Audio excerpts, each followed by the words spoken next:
Okay, can everyone see my screen? Yes. Okay, great. I think we can get started.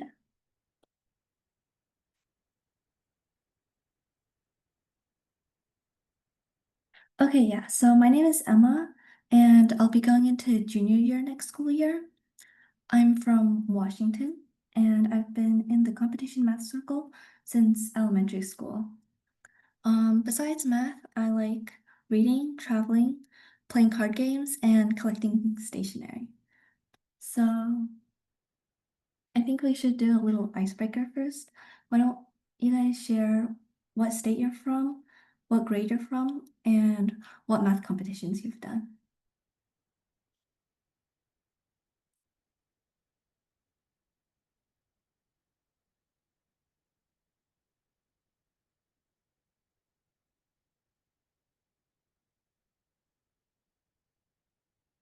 Oh yeah, you can just go ahead. Or you can type it in the chat if you prefer. My name is Sashi Jane. I'm from New Jersey. I'm going to 8th grade, and the competitions in math I've done is in India I've done the Math Olympiad, and here I've done 2 of the Lovelace competitions. Oh, that's great. And I've done AMC 8. Mhm. Yeah.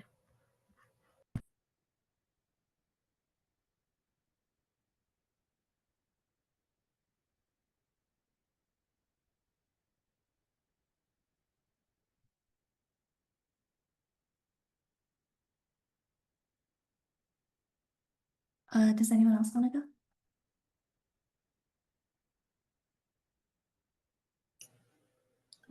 Hi.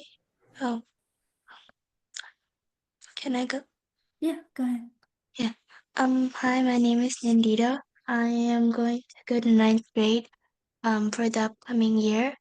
Um, I'm from New Jersey and I went to a few of the Lovelace, like the integral competitions. Mhm. Um, and yeah, that's it. Thank you. I Um, think go ahead. so my name is Smriti, and I'm going to ninth grade, and I've done math counts and 2 of the integrals competitions, and a one of the AMC competitions too. My name is Kashfi. I live in New Jersey. Next year I'm going to 6th grade. And some competitions I've done one of the integrals competition. I've done math kangaroo and math olympiad.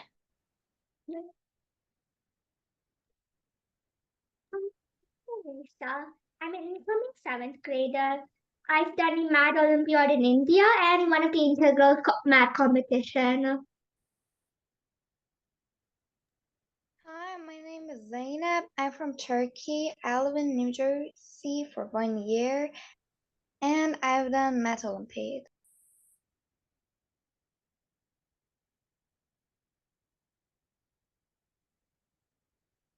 Hi, my name is Samandita, but I go by Sam for short. And I'm going to 7th grade, and I'm from New Jersey, and I've participated in a few kangaroo math competitions and integrals.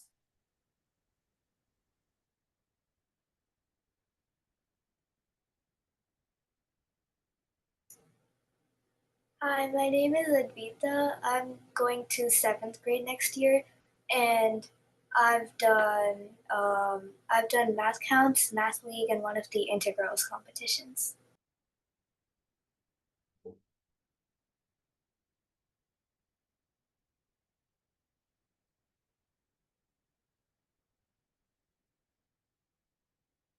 Hi, my name is Gautam, and I'm in 5th grade, and I haven't competed anything, so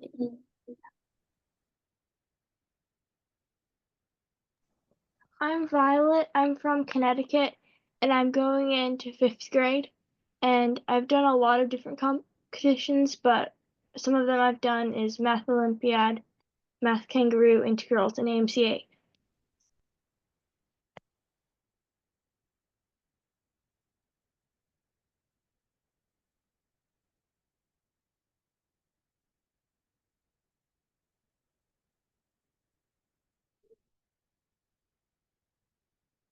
Okay, yeah. That was one thing I wanted to ask, because I think most of you are from the East Coast, right? So is this class time a bit too late for you guys? No, I think this is a good time. Yeah, this is fine. Yeah, it's fine. Okay, yeah. I think we can get started then.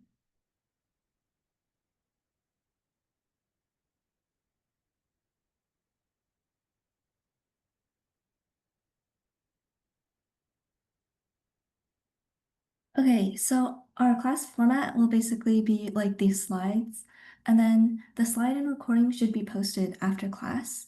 Currently in these 3 weeks, I'll be traveling, so I won't be able to do like annotations on the slides. The homework, so I'm the one making and grading the homework after every class, and it'll be like every week there'll be homework and it'll be due before the next week's class. Um, it's graded mostly on effort, so you're not necessarily expected to be able to do all the problems, but if you can, that's great. And then we do have prizes for consistent class attendance and homework completion. And then I'll also post a questions and feedback form after class, and feel free to reach out anytime for any questions about the class or not.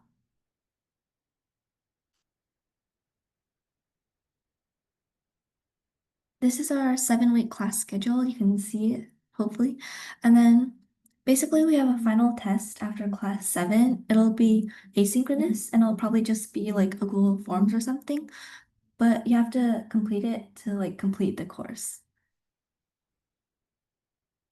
And there's no like passing grade or anything. It's just graded on effort.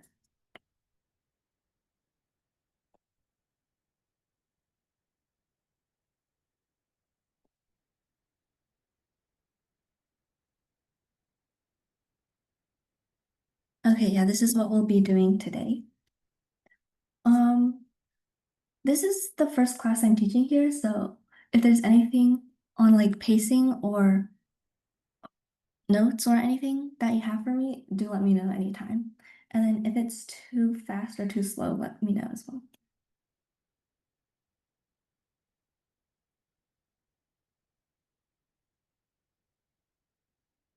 Okay. So we'll do some review first.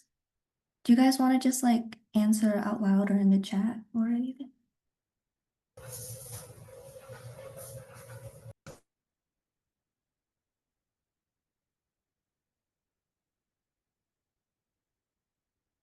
Okay, yeah.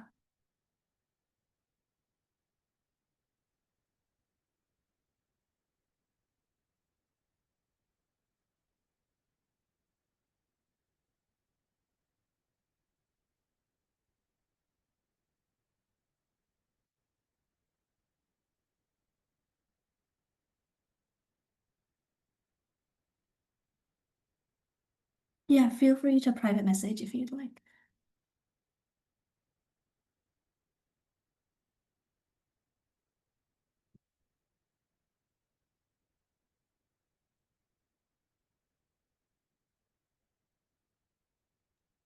It won't let us private message because for me it just shows up as message everyone.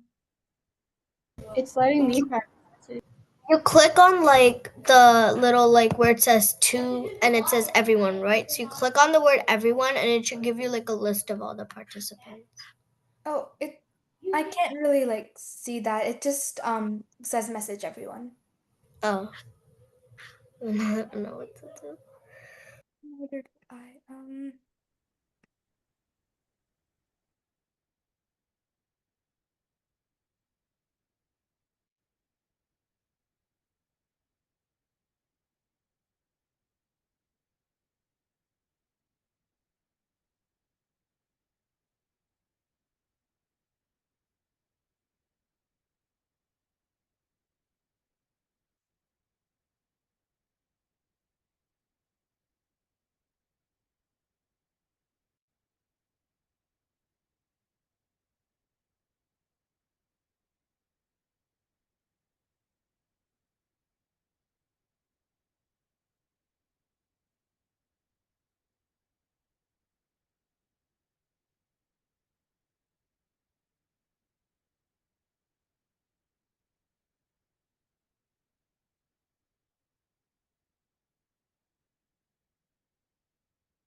Hello?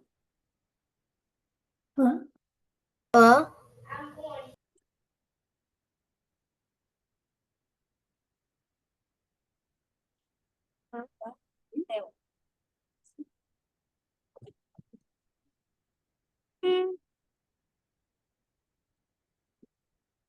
Teacher isn't saying anything. Oh yeah, I'll just give you guys a couple minutes to do the 4 problems.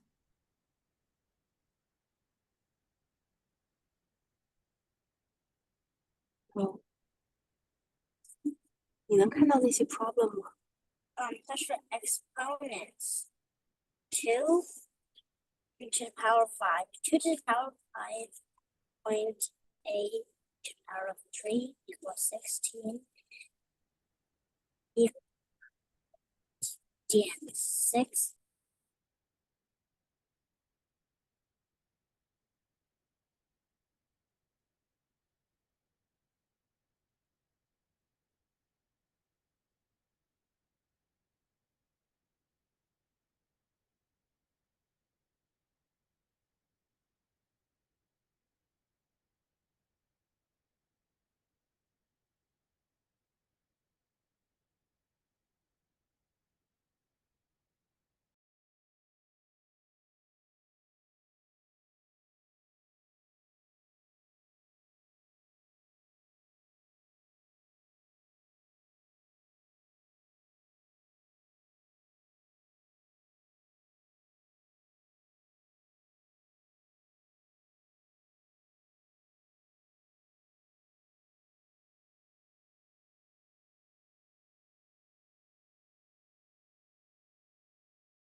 Okay, I think most people are almost done. So yeah, the first one is just 2 to the 5, which is 32.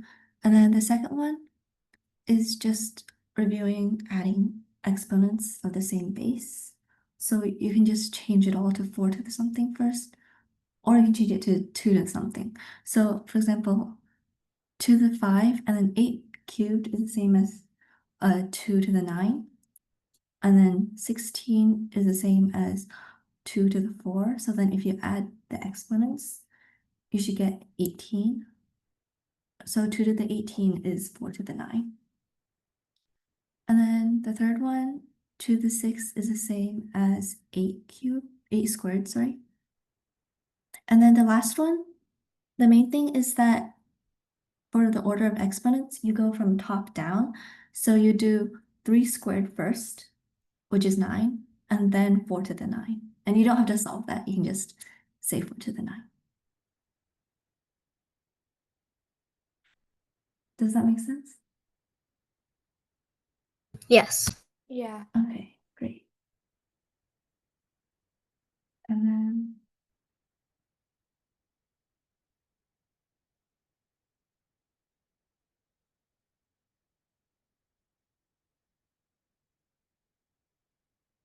so do you guys all remember divisibility rules?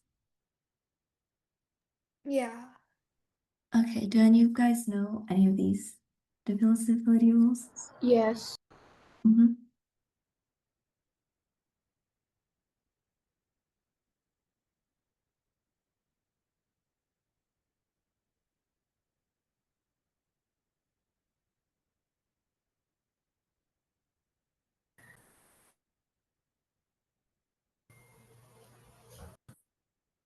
Oh yeah, you can just go ahead. You don't have to raise your hand or anything. So 2 is for like even numbers. Yeah. 5 is for 0, like the last number of the number has to be like 0 or 5. And then for 6, it has to be divisible by 2 and 3. For 3, I think that last number, I'm guessing it has to be like one of the multiples of 3, like 3, 6, 9. Or, I'm not sure about 3. I think the third one is you have to add all the digits and it should equal to a multiple of 3. Yeah, that's right. Yeah.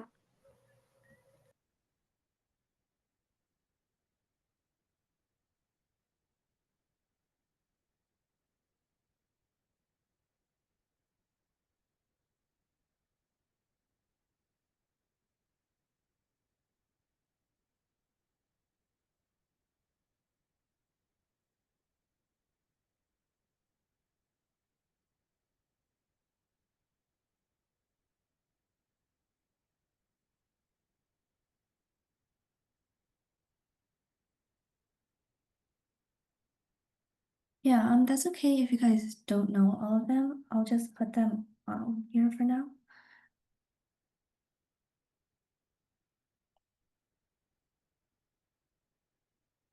Mm-hmm.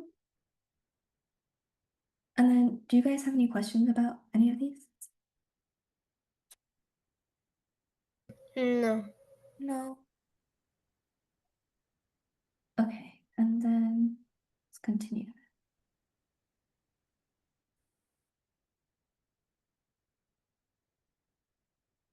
So, hopefully you guys all know what a prime number is. Yeah. Yeah, so these are like the first few prime numbers, and then would you guys just like to discuss these problems?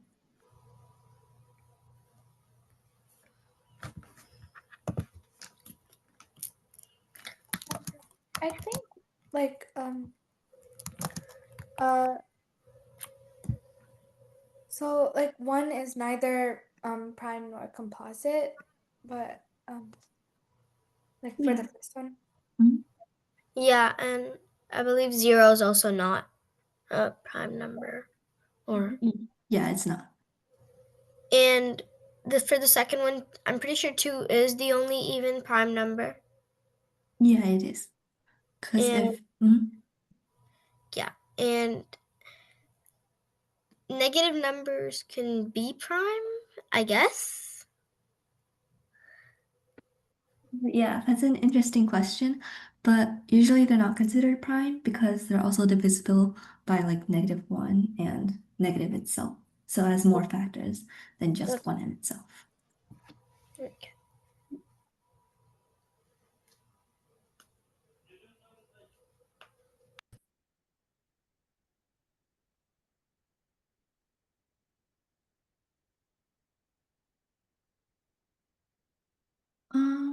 Okay, do you guys all know what greatest common factor and least common multiple are? Yeah. Yeah. Uh, does anyone want to explain the last bullet point?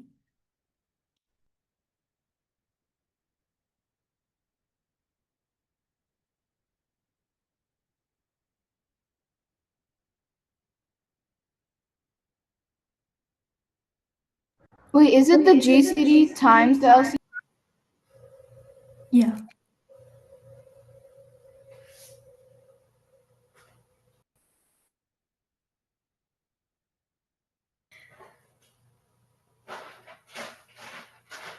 I think it's because so the LCM is a multiple and the JCD is the divisor, so once you multiply the multiple and the divisor, you would always get the product.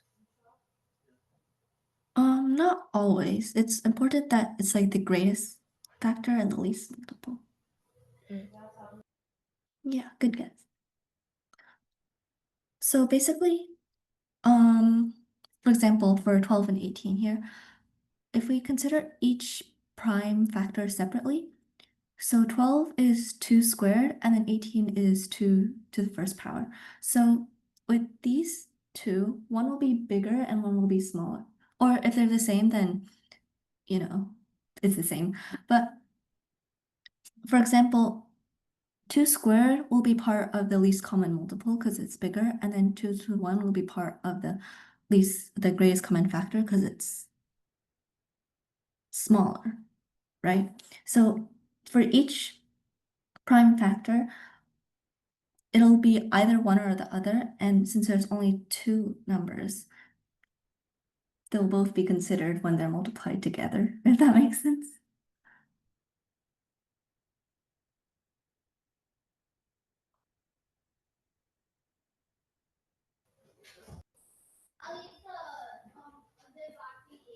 So for this example, 12 times 18. So this 2 from the 18 is in the GCD, and then this 4 from 12 is in LCM. So when they're multiplied together, it's the same as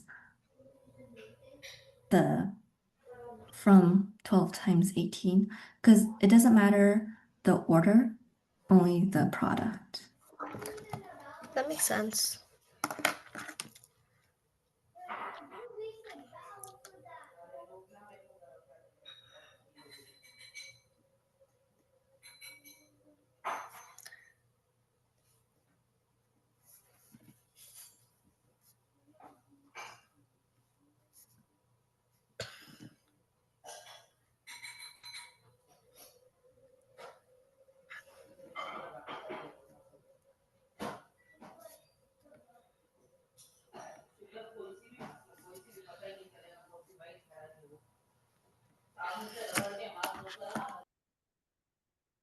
Okay, does anyone have any other questions on this? Do you want me to like explain it again?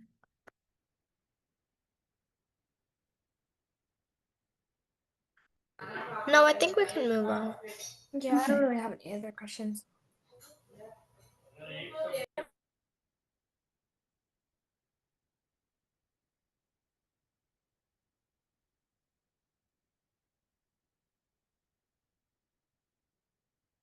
Okay, do you guys want to just do these problems first? Yeah.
For the second one, like the moles question, would it be 12 hours?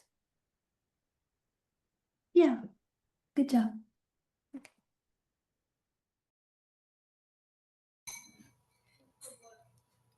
Once we're done, can you explain like all of the problems? Oh yeah, definitely. Thank you.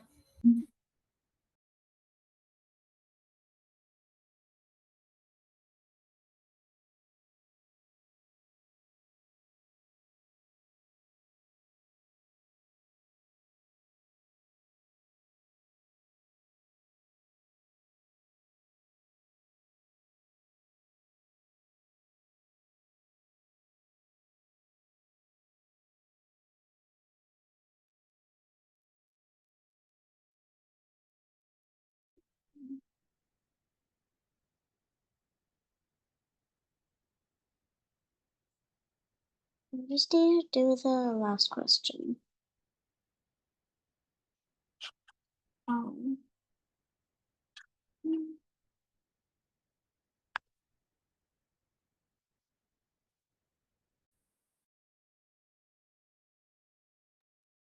do you guys want me to explain it now or give you a few more minutes? I think you can explain it.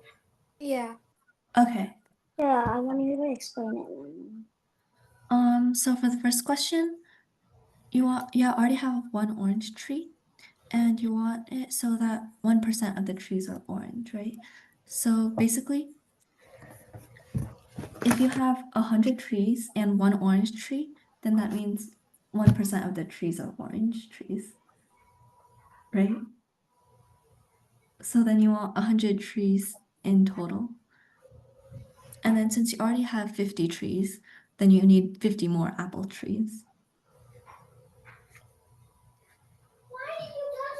Yeah, good job.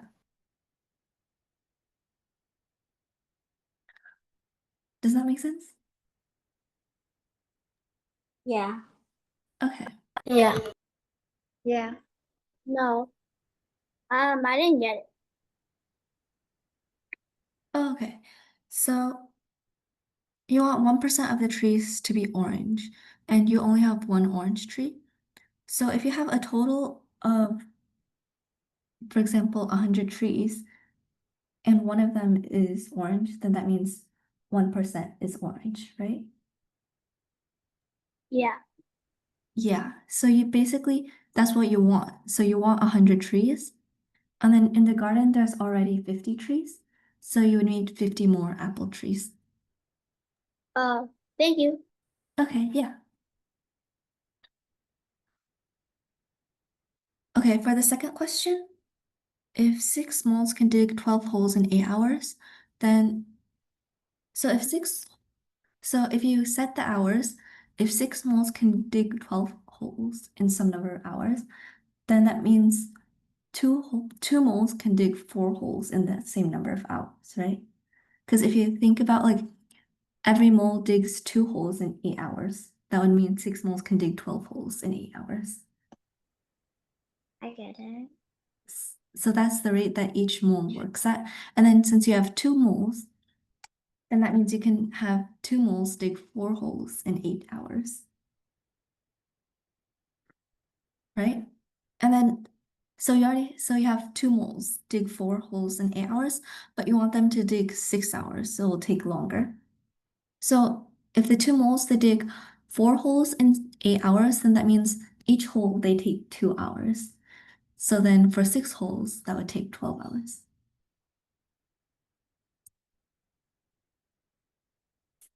Wait, I didn't understand. don't you mean 4 hours per mole? Isn't it 4 hours per mole? Because if 2 moles can dig 4 holes in 8 hours, then it would be 4 hours per mole. Sorry? So you said that 2 moles can dig 4 holes in 8 hours, correct? Yeah. So wouldn't it be that 1 mole could dig 2 holes in 4 hours? Oh, so that's a really common misconception. So for rates, if you have like 3 or more variables, if you can't change all 3 at once.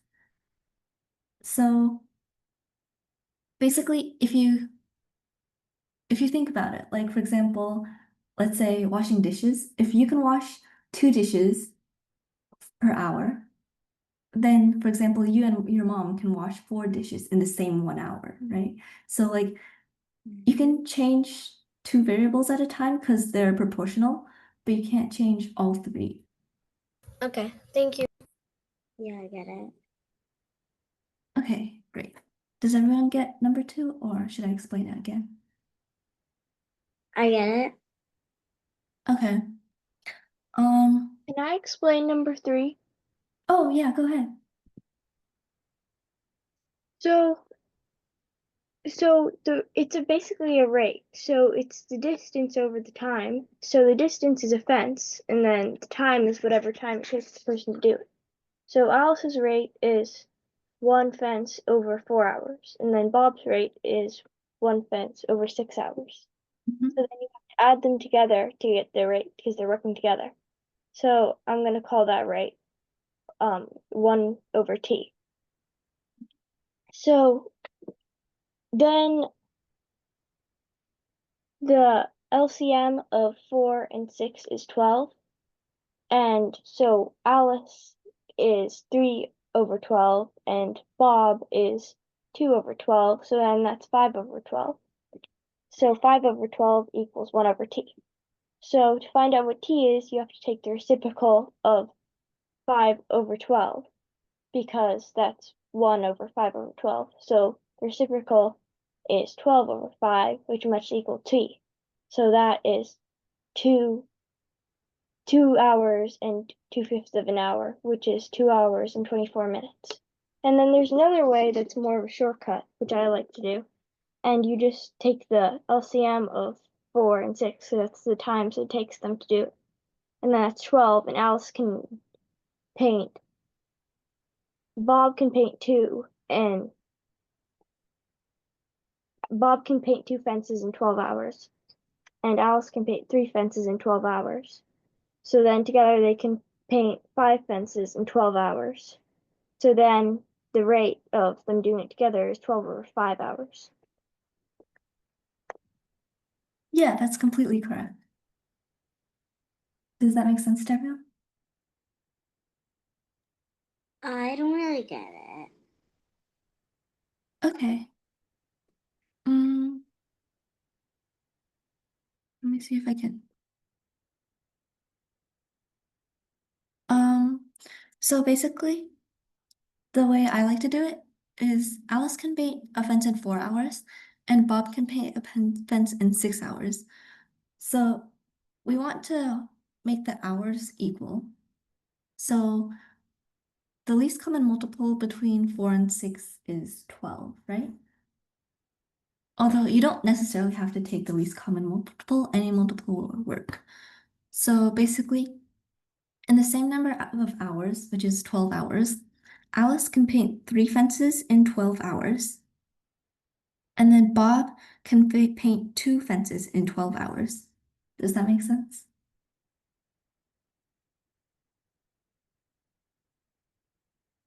So then if Alice paints 3 fences in 12 hours and Bob paints 2 fences in 12 hours, then in total, their output is 5 fences in 12 hours.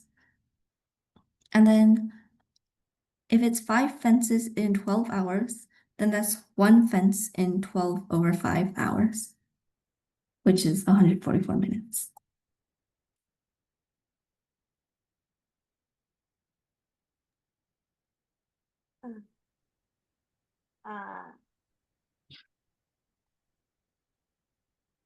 Makes sense. Let me see if I can annotate. Why are we taking reciprocals? Sorry? Why are we taking reciprocal Of what? of 5/12? You mean when Violet explained it? Yeah.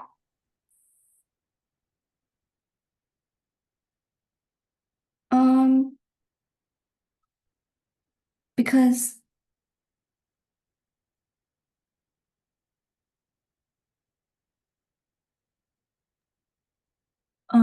rate is distance over time, right? Oh, okay. And then you have time at the bottom, so you take the reciprocal. Okay. Thank you. Okay.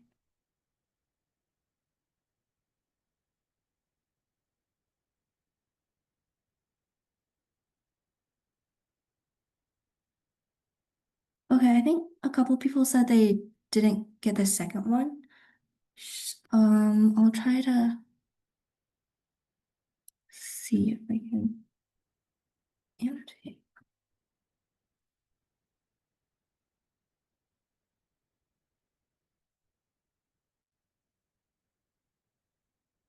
What are you doing? So we have 6 moles, see if this works, in 12 hours. So if we set the hours as 8 hours, if 6 moles can do 12 holes, then if you divide these two sides by 6, then that means 1 mole can dig 2 holes in 12 hours, right? And then if you have 1 mole dig 2 holes in 12 hours, then that means 2 moles dig 4 holes in 8 hours.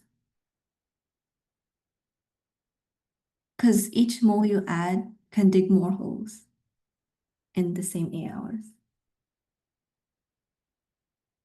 Does that make sense? So if you have 2 moles dig 4 holes in 8 hours, and you want 2 moles to dig 6 holes, then you set 2 to be the same, and then you change 4 and 8. So if they can dig 4 holes in 8 hours, then to dig more holes, it'll take more hours, right? So to dig 2 holes, it'll take 4 hours. So 4 holes will take 8 hours, and then 6 holes will take 12 hours.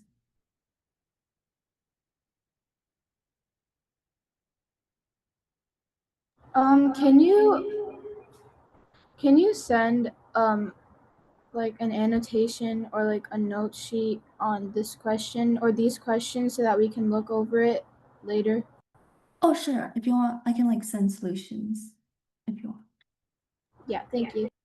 Wait, Mhm. how do you look at a solution? Sorry? Nothing. Okay.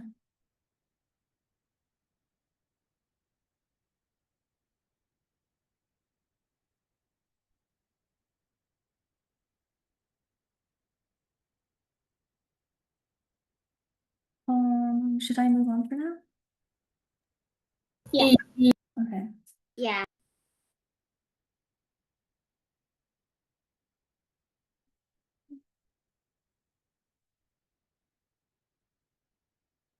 Okay, so this is what we're learning today is linear equations.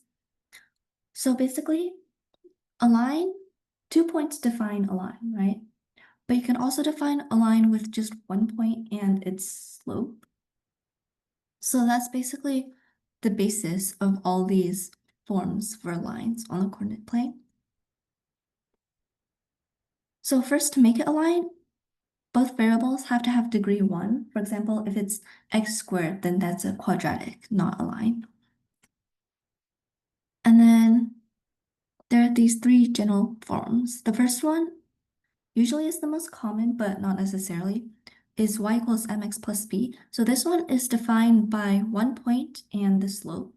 The point is the y-intercept. So for this line, it would be this point. It would be this point because this point is when x equals 0. So it's basically defined by this point and the slope. So if you have this point and then you have the slope. Wait, do you guys all know what slope is? Yeah. Okay, then you can find every other point on this line, right? And then the second form is point slope form. It's also defined by 1 point and 1 slope. Actually, it's really similar to slope-intercept form, but because this point is 0, that's why there's no A.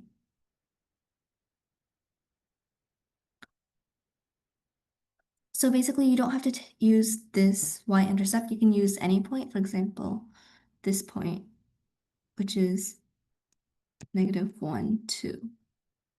And then you can use just any point in the slope, and then you just plug it in, and then you can find the form. And then standard form, well, I mean, all of these are basically really similar. For this one, this is a constant, and then, well, A, B, C are all constants, and then you can find the slope by taking this equation and then turning it into slope-intercept form. For example, if you have by equals -x plus c, so then it's -a b x plus c. So then -a over b is the slope of the line, and then c over b is the intercept. But most commonly, you'll find slope-intercept form. Does that make sense? Yeah, that makes sense. Oh yeah, go ahead. What is A in the equation 2? I don't really get it.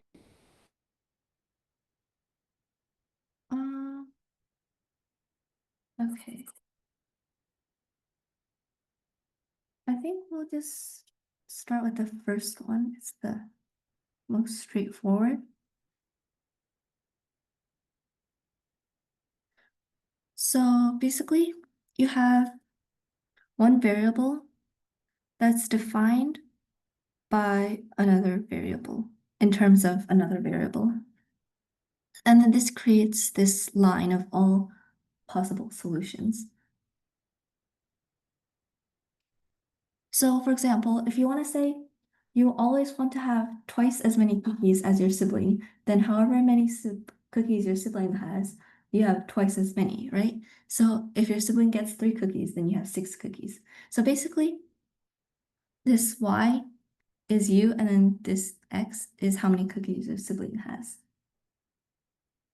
So like this line represents all possibilities. And then this m is the slope. So how steep this line is, if it's a very high slope like this, sorry, that's a very bad line. But if it's a very high slope like this, it'll be a very large m. And then if it's very small, close to 0, then the slope will be very small like this. So for example, if you say you want 100 times as many cookies as your sibling, then this slope will be very steep, because for every 1 cookie that your sibling gets, then you need to get 100 more here. And then if it's very small, then that means this x increases more than this y. For example, if you only get half as many cookies as your sibling, then for every cookie that your sibling gets, you only get half, so it's less. And then this line is when x equals y. So for every x increases, y increases. So for example, this would be you get the same number of cookies as your sibling. So basically, slope is one of the defining points of a line. So basically, how steep it is. So that's what m represents. And then b is the y-intercept. So you don't have to start your line from the origin. You can start it like lower or higher, right? So basically, this is not a direct proportion, but there's like a little bit added or subtracted. For example, let's say you want twice as many cookies as your sibling, but your sibling hid 3 of their cookies. So even though you think it'd be twice as many, it's still a little extra. So it's not the same as a direct proportion. So basically, if you have a line, the 2 defining points for slope-intercept form is where it intersects this y-axis. So for example, here or here, or anywhere in between, right? And then how steep it is. So even if it intersects at the same point, it can still have different trajectories. And then that's what slope-intercept form does. It's just B is this point. So for this line, it'd be 4. And then M is the slope. So for this line, it'd be 2.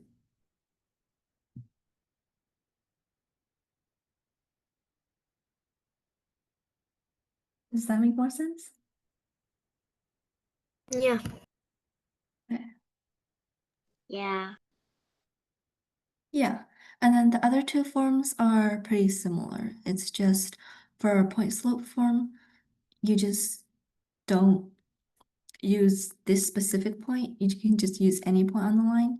And then standard form is not really used for graphing, but you can still see it, but it's still a linear equation. Wait, can you explain what the variables mean in each of the equations again? Oh, okay, yeah. So why don't I write? So M is slope. I'll write this neater and then send it to you guys after class. B is the y-intercept. Do you guys know what the intercept is? Yeah. Yeah. Yeah. And then for point slope form, AB is a point on the line.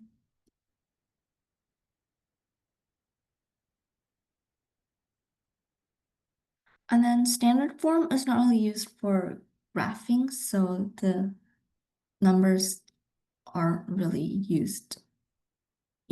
It's just an equation. But if you transform it into slope-intercept form, then you get like negative b over a is the slope, and then c over b is the y-intercept. But it's not really used for graphing as much.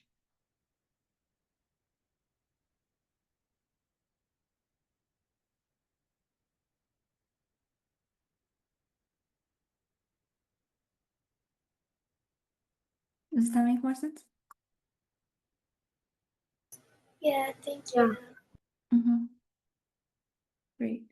So with linear equations, usually we find them in systems. So let's do that.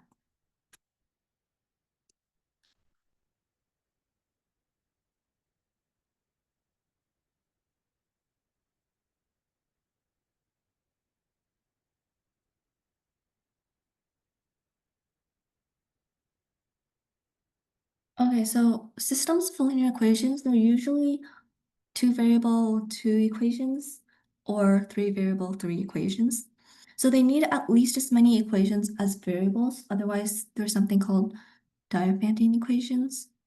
Basically, the goal of the system is to find the solutions to the variables, and then you do that by eliminating equations and variables until there's only one left. Yeah, so the main point is just to eliminate equations and variables. I'll have an example here. So there's 2 main techniques, right? So for any system, the goal is just to eliminate variables. So then you can get it to 1 variable, and then usually it's just equal to a number. So there's 2 main techniques. This first one is substitution. And then you can see for this system, we want to get rid of a variable. And then here we have this very nice form as y in terms of x. So you can basically just use this expression to replace y. So then you get this equation, with only one variable, which is what we want. And then you can just simplify this equation to get x and then plug it back in. The main point of any system is just to get rid of variables. Does that make sense? Yeah, that makes sense. And then the other main technique is elimination.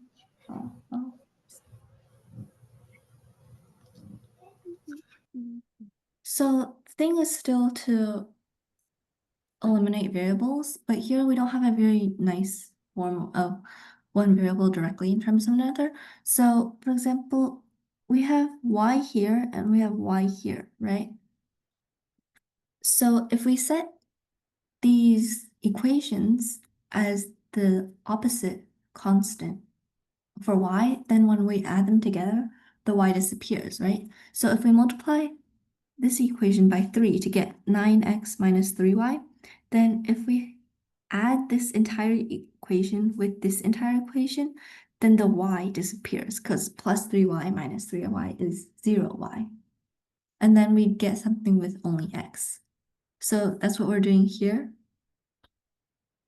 We just add the entire equation. So left side plus left side equals right side plus right side. And then we just simplify that to get something with only x. And then you can do this with x too. If you multiply this equation by 3 and then this equation by 2 and then subtract, you can also get rid of x and get something only in terms of y. But the main point is still to just get rid of variables. Does that make sense? Yes. Yeah. Okay.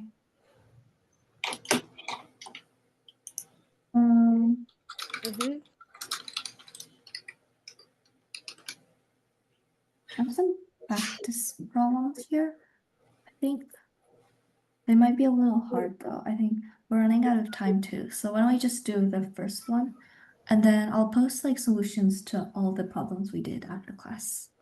I think the first one is y equals. Wait, are we supposed to like do substitution and all of that, or just like write it in the linear form? Oh, you're supposed to find what x and y are. Oh, okay. Yeah.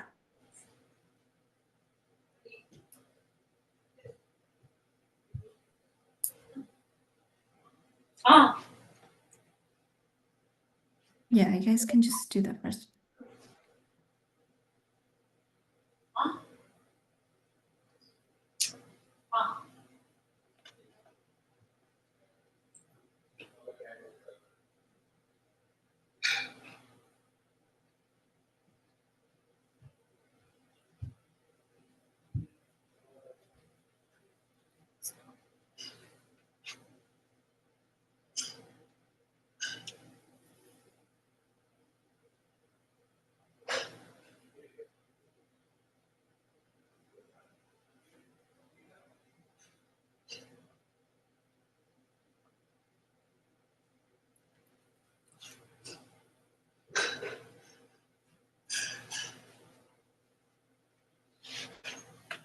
So I'm not 100% sure, but what I got for x is 9.4 and y is negative 8.8 for the first one. For the first one? Yeah. It should just be whole numbers, I think. Oh, okay. Oh, wait, I think I see what I did wrong. Oh yeah, if you want to do the second one, you can, but we're running out of time, so I'll just explain the first one. I don't know the first one. Yeah. I think it's... Are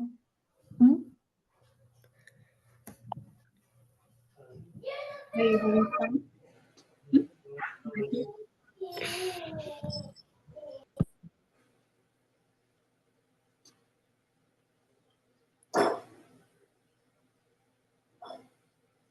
Okay, I'll just do it on the board. Okay, I think I got it. I know x is 7. X equals 7 and y equals negative 4. That's what I got. x Yeah. equals 7. Exactly. Do you want to explain it while I write it? Yeah, I can explain it. Uh-huh.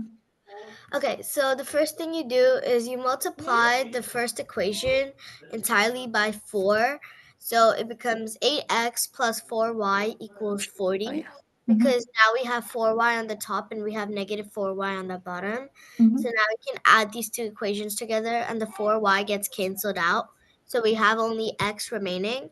Now we add the 8x to the 3x and we got 11x.